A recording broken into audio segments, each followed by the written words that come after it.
All right, what's going on, people? This is Theo here, and this is a real talk. And I want to talk to you about Professor Sir Jonathan Van Tam, who is stepping down as Deputy Chief Medical Officer. And I want to pay tribute to him first and foremost. I think he's a consummate professional. I think that the lockdown and the pandemic, how it's got everybody feeling that it's so bleak times. We needed heroes, and yes, okay, my colleagues up and down the country in the NHS um, are heroes, but I think most people would agree that Professor Sir Jonathan Van Tam is a hero because he's a consummate professional. He says it as it is.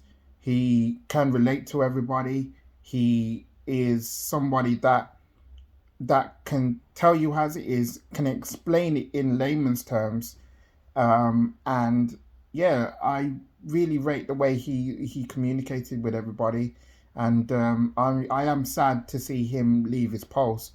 I've been hearing that he's going to go back to university, where he's going to be working there. I think it's Middlesex University, but leave it in the comments below if I'm wrong or not. Um, but yeah, I think that he's an all round good guy. If I'm honest, it's easily to see that on TV. I never met the man personally, but I would love to meet him, um, just to just to thank him really for the words, for the words, for the way he conducted himself throughout this pandemic. And the backbone when he was asked about the rules. He said that the rules were clear, the rules were there to follow, and obviously we don't know if this was to do with the Partygate scandal. And if I'm honest, I probably think that he left because of that. Um, well, obviously it was ill timing, but like I do think I do think that he possibly could have left because of the scandal. I mean, like when you're when you're trying to work with the government, it's not easy. Um, Particularly when you're the scientist, it's not easy. And then it's left to the government to make these decisions. But then the government goes off and parties, and you're left kind of thinking to yourself like, what are we doing this for? So, I want to say thank you to Professor Sir Jonathan Van Tam, and he'll be missed. I'm sure he's not really going to go anywhere, but I do think he's regarded as one of the best people in the pandemic that's really kind of got us going throughout. That's tried to help, that's tried to give words of encouragement, words of assurance. So yeah, it's sad.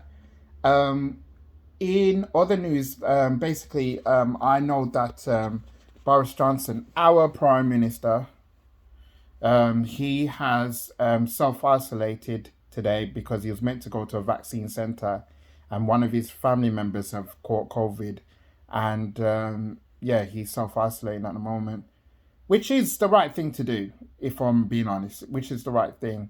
But others won't see it that way. Others will see it as a way that, he will do his best to hide amongst the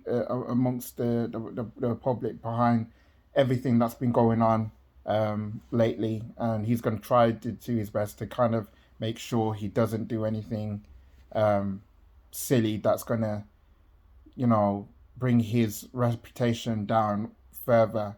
Well, it's already too late for that, really. And I should talk to you about what he said yesterday. I caught his his speech at PMQs yesterday, and he was saying he was sorry.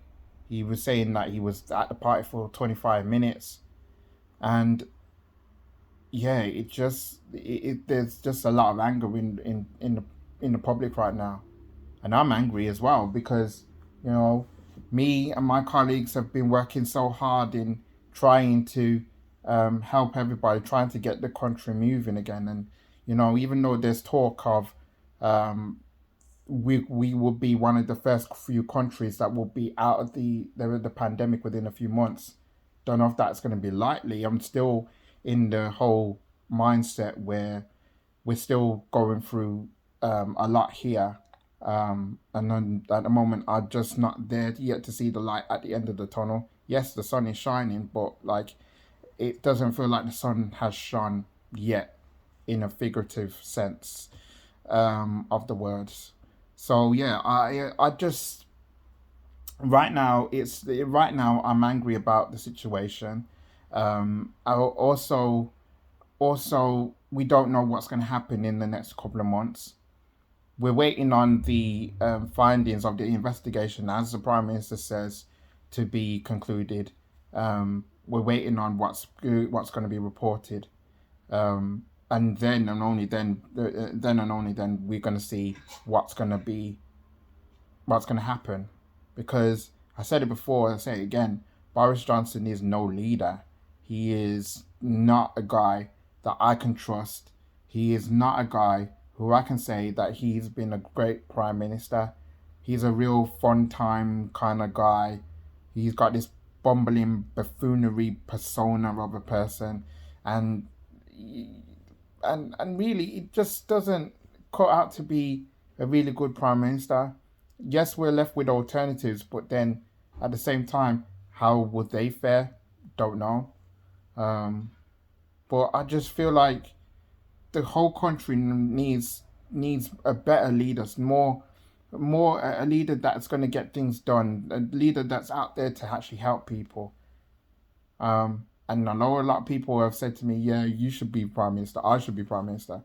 I wouldn't even have a clue if I was a prime minister. I'm telling you, wouldn't even have a clue because you're talking about 65 million people.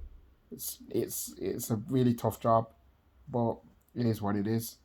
So yeah, I wanted to drop this video right here and just say what I needed to say. If you like what I got to say, don't forget to like.